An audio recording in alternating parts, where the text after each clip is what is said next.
Sa bahay ka lang, ayan, kung ano-ano ang naiisip mong gagawin at kakainin. Ito, gumawa ako ngayon ng fruit cocktail salad.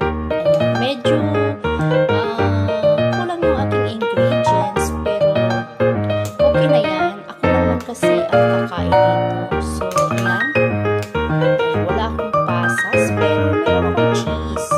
Ayan, made in the Philippines pa yung aking cheese. So, look like yummy. Ayan. Palamigin ko muna para mapatunayan ko nga na very yummy siya. Isang latang fruit cocktail lang ito. Tsaka nilagyan ko rin siya ng cheese. Kompleto naman siya.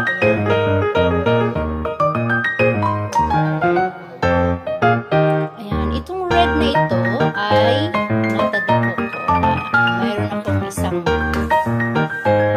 bottles na natadiko ko, kaya nilagyan ko siya. Ayan, kami red. So, ito yung aking fruit cocktail for today na ako lang din kakain nito. So, wish ko na meron ditong pupuntang aking mga best friend na mga kaibigan para samahan ako nito, kakainin or tikman ang aking napaka-yummy fruit cocktail for today. So, ayan, tara na, ipalamig na natin to para mamaya makakain na. So, tara guys! Lagay ko na siya sa container to keep in the fridge.